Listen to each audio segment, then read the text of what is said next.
this is the dress. You ready? Let's go.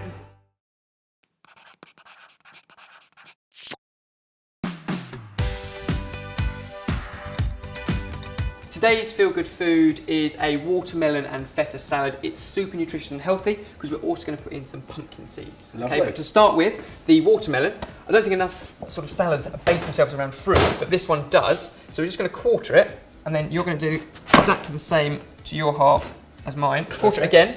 Yep. I don't usually think about watermelon in a salad.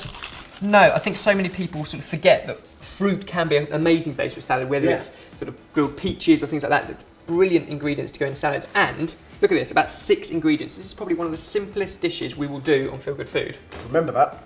But so tasty. So if you've got the ingredients to hand, you can throw it together in no time at all. Yep. This is a particularly nice watermelon because it's got no seeds in it, but at this point you would take out the black seeds if it did have them. Yep. Okay, it's worth taking the extra time to pick through and take them out because you don't want to crunch through those. No. They're a little bit bitter. We've got the crunch in our pumpkin seeds. Lovely. These bits though, we can chop up into chunks and keep it really kind of rough and ready. So this is the perfect kind of lunch, I suppose, you could take for work, or actually, this would be really great in a barbecue. At this time of year, the perfect salad to throw together, absolutely. Barbecue accompaniment, a light lunch. And the only thing to watch for is these little bits of white, just a little bit close to the skin, just get rid of those, just because you want kind of the beautiful pink flesh, not the white bits. Okey-dokey. Otherwise, all of that can go into a big mixing bowl. The other good thing about this salad is it lasts, so you can take it to work and the flavours kind of help to mingle, because that's just the first flavour. As we add in all the rest, they begin to work together and sort of infuse together to make it even better. Fantastic. Our feta going in next. If you just take that and just crumble pieces in, keep those pieces relatively large. You don't want Mush. mush. Next up, our rocket. Nothing more than wash rocket that we run a knife through twice. Just to make the piece a little bit smaller, and then that can all go in. That's what I love about salads. They're so easy. We've actually done a couple more on Feel Good Food as well. We've done the crab, lobster and endive salad. Yep. And we also did a tuna and bulgur wheat salad, both of which are so tasty and so good for you. And always have something in there you wouldn't expect. Yeah. Something unusual combinations of flavours that really do work. And this is the key to this one, pumpkin seeds. So nutritious and healthy. These are great just as a snack. You can take them, you can roast them off with a little bit of salt, and they're a great alternative to a bag of crisps. Because you know, a real feel-good snack. Or they're going in here raw, so high in iron, magnesium, exactly what your body needs. And then the dressing, obviously got loads of watermelon juice in there already. Yep. We're also going to add in lemon juice, so if you can squeeze in some lemon juice. Of course. Both halves, no pips, through your fingers. And I'm going to take some fresh mint and just take the leaves of that, we don't want the stalks, and really finely slice that up. Save the stalks though, because these have still got loads of flavour, great to put in Pims or something like that, so you can infuse all the flavour. Nothing goes to waste. What I really like about these salads is it's not what you would expect. It's not a boring salad that's just got iceberg lettuce, cucumber and tomato. It's actually got some really interesting flavours that you're going to want to eat. And yet still take no longer to make. No, exactly. So the mint's going to go in there as well. And the finishing touch is a glug of olive oil, good quality olive oil again, and a generous pinch of salt and pepper. Then you're going to get your hands in there and just gently toss it together. You're getting your hands in there and just sort of gently toss them all together. You don't want to break up that feta too much more. Barbecues are usually about the meat. That's why everybody goes to a barbecue. But I think with a dish like this, as an accompaniment, you might steal the show. That is so fresh, full of flavour. Squeeze of lemon juice just over the end. There we go, make sure there's little bits of feta and watermelon and pumpkin seed everywhere. But that's it, dead simple to make, super healthy. It's our watermelon and feta salad. All that's left to do is have a taste. So dig in, tell me what you think. Lovely. That is amazing. Good ripe watermelon, often associated with nothing but breakfast. Used here, really, really good. I love it with that feta. It's that kind of salty sweet mixture. Yeah, and you get the crunch from the pumpkin seeds as well. It's really Which is good. the superfood kind of health conscious bit. You know, this is incredible on its own. But actually, if you wanted to put it as an accompaniment to another dish, the Brezola calzone that we did would go so well with that. It's a feel-good food because it's really, really healthy and nutritious. It's summery and dead quick as well. Today's feel-good food is a skinny chicken korma. It's a healthy alternative to a takeaway. And it's perfect for the whole family. We're going to make our own paste using onion, ginger and garlic. Then make a sauce from milk, ground almonds, to which we poach some lean chicken breast in. Finish it with a bit of yoghurt, some toasted almonds. It's going to be amazing, full of flavour, but a fraction of the calories, okay? So to start with, our paste, we need an onion. Jamie, if you can just top, tail, peel and quarter that. And over here, we're going to do the garlic and ginger. So Ruth, if you can just sort of top and tail and crush 2 cloves of garlic, and with the ginger, I'm just going to peel off the skin from the ginger. With a spoon? With a spoon. It's really easy, and it means much less wastage. I quite like that. That's less dangerous for me than using a knife. Plus, as with most root vegetables, the best part of the nutrients is just underneath the skin. Oh, right. So by chopping away big chunks, you lose all that. Just using a spoon, you can keep it all in. It smells incredible. So we're making our own paste, then we've got control of it, okay? Yeah. Because if you buy a paste, you can do, but they're really oily. Okay, this way we're going to make quite a dry paste, and then add in as much oil as we feel comfortable with. A little bit of salt and pepper. So if you put a pinch of those in there, and then blend up. Any food processor will do that job. So there we go, our very own kind of onion paste. All we need to do is put a shot of oil, and this is where you're in control. We're going to use groundnut oil, okay, so unsaturated fat, perfect for high temperature cooking. I have to say that is what puts me off a lot of the time ordering a takeaway. You get that real kind of layer of oil floating at the top of the foil. You can avoid all of that by making your own paste. Yeah. So that can all go into there, and then we add a lid. Oh, I've never put a lid on because I always keep it off thinking that it will cook a lot faster and just kind of whack a load of heat into it, but there's that. I think it's actually faster with the lid on because you're going to half fry, half steam. Plus, there's less oil in there, but you're keeping the steam in, so you're keeping the moisture. It's not going to burn. Well, that's interesting because normally with the lid off, I have to add more oil halfway through because it all kind of Exactly. shrivels So up. that's going to avoid exactly that process. Oh, brilliant. Meanwhile, we've got some chicken, so some chicken breast. Dice it up into small bite-sized pieces. We've taken all of the excess sinew and fat off of that, so it's nice and lean. I wouldn't normally order a korma because I have to say I like to order something very, very low fat, and I kind of have it spicier to compensate almost for the lack of fat in it. So here we're going to put so many spices in there. It's not spicy, but it's spice. It's got an all-round flavour of sort of curry powders, garam masalas, cardamom, cinnamon stick, but you can always serve it with some chopped up chilies at the end. Okay. So this is a curry that everyone can enjoy, and those who want it a bit hotter, you can add that in at the end. I think that's the thing for me, because I love korma. I love curries anyway, because they have so much flavour, but I do like a little bit of spice. Now the spices we're going to use are a curry powder and a garam masala, so they've already got a mixture of sort of 12, 14 spices that are perfectly blended for you. okay. And then a few cardamom pods and a cinnamon stick, okay? So you're adding in sort of levels of sweetness as well, on top of all the onion and bits and pieces in there. I like the fact that those curry powders are all in one, so we're still cooking from fresh from the start, but you don't have to have a million different pots of And these are the spices that are already in curry pastes, Yeah. but they're saturated in oil. Yeah. So this is a much, you can see how sort of dry that pan is now, Yeah. but the smell, you're getting the same effect. Perfect curry smell. Yeah.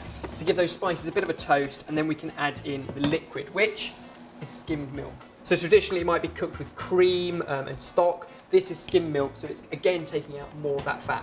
Meanwhile, we can start to cook our rice. Now you can use any rice you like, a white basmati, a brown rice, wild rice. We've gone for kind of a mixture, so you get extra nuttiness and extra fibre. So that's just going to go into salted boiling water. We're also just going to crumble in about half a chicken stock cube into here, because we used our milk rather than a chicken stock. That will just add, again, another level of flavour. And then Jamie, all of your chicken can go into that sauce to kind of poach. What we're doing here is by poaching it, is you keep it really succulent. Chicken breast can dry out a little bit if you're not careful. I always add more oil because there's Which no you oil left, and naturally I'm having will to with- add more for the chicken, so it's You naturally perfect, will when isn't you it? fry, and this just avoids all of that. So that needs to gently bubble away for about 15 minutes, the same as the rice. We're going to Smells chop up amazing. some fresh coriander and then come back and bring the whole dish together.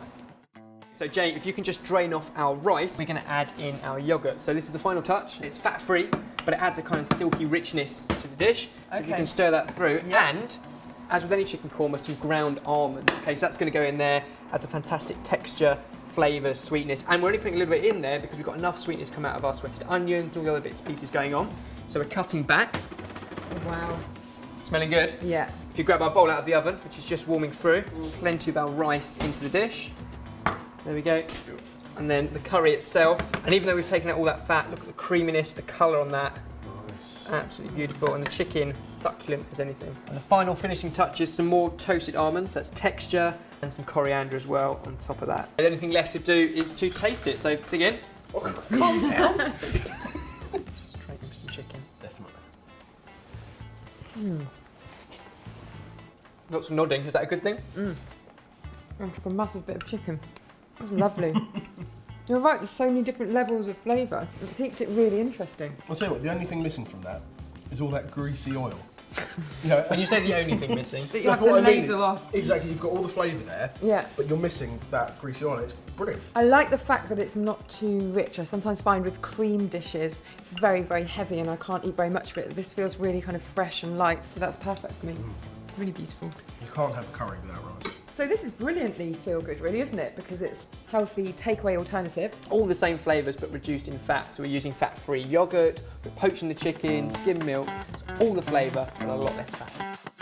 Today's feel good food is a hazelnut rice pudding. Now, since Christmas, Ruth, you've cut back on dairy in your diet, which means this is perfect. It's a rice pudding that's just as creamy, but it is lacto-free. Okay, so we're going to use arborio or pudding rice, hazelnut milk, sugar, lemon and sultanas, cook it all out, and then finish it with a crispy sugar top. Okay, so it's really, really amazing. To start with, our rice. Now, as I say, you can use arborio rice or pudding rice. It's got to be a short, plump grain, okay, that's really starchy. So that can go into our pan. And to that, we can add hazelnut milk. Now, hazelnut milk is lacto-free, okay? It's made in the same way that coconut milk is. You can buy almond milk, hazelnut milk, coconut milk, but it is just as efficient at cooking out our rice, okay? And it's got extra flavour. I've tried almond milk, and that's Yeah. what I've been replacing milk with in my porridge, but I haven't heard of hazelnut milk. Smell it, you almost get like Ferrero Rocher. It's quite a rich milk. Yeah, it Okay, is. but for dessert like this, it's perfect. We're also going to add some sugar. We don't need as much as a normal rice pudding because the hazelnut milk is slightly sweeter. And some sultanas, okay? So dried fruit, which will swell up as we cook. Okay. That all goes in there. We switch it on, bring this up to a boil and stir it every so often to cook out the rice grains. Okay, so a bit like a risotto in a kind of way, isn't it? Very, very similar, except all the liquid's in at the start. And you don't have to stir it all the time, just every so often so it doesn't stick. Yeah. But otherwise, it needs about 25 minutes and then we can come back to it. Now you can see the consistency of that. Absolutely perfect. It's very sweet, it's very creamy. So at this point, we're going to take the zest of a lemon and add that in there as well. So Okay. if you can just zest all that in there. And you might need to add the occasional splash of water to thin it out. You don't want it too stodgy, okay? And depending on the quality of rice you use, you may need up to 300 ml. Why not just more milk? You could do, but it comes very, very rich. Okay. So the water just helps to sort of thin it down and give you the right consistency. There are a lot of people that are lactose intolerant, aren't there? Increasingly so, I think people are realising that is the cause of some of the side effects, and therefore they're looking for alternatives. Well, I was having really, really bad skin, and I've never had bad skin in my life. And actually, just by accident, I cut out milk over Christmas because And I was it away. made a difference? They went overnight, and they haven't come back. So, kind of odd. I'm finding it hard to accept that it is that, because I do like milk. But when you can replace it with something in things like porridge and recipes like this. As long as you don't miss out on the things you enjoyed before, you just find alternative ways of making it, and using the hazelnut milk here will do exactly that. Yeah. Now, to finish the dish, you can just serve a whopping great big bowl of this, or another favourite dessert of mine is creme brulee. Oh, I think we're alike on that one. And that's Yes. often because of that kind of crispy, sugary top. Yeah. So, take our rice pudding, put it into your serving bowl, and then what we're going to do is cover it with the brown sugar and caramelise that. You can do it under a very, very hot grill, or we're going to use a blowtorch. What you want is that crispy, caramelised, sugary top. don't let me loose with the blowtorch. Everybody, you sure?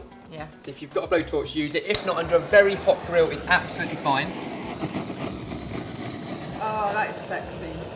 A sugar top on a rice pudding. I think it's just finishing it off. It's texture, Yeah. obviously it's sweetness, and it doesn't matter if some bits burn because the rest is so sweet. You want that slight caramelisation. I like the burnt bits, yeah. Definitely impressive food without the dairy. The absolute finishing touches, a few almonds on top, and there we go. It's as simple as that. So have a taste. I love the lemon in there. It just brings it to life at the last moment. Yeah. The sultanas, you kind of get a bit of a pop. Crunch from the almonds. So why is this feel good food then? Well, if you can't have dairy, then this is an amazing lacto-free dessert that's still just as creamy.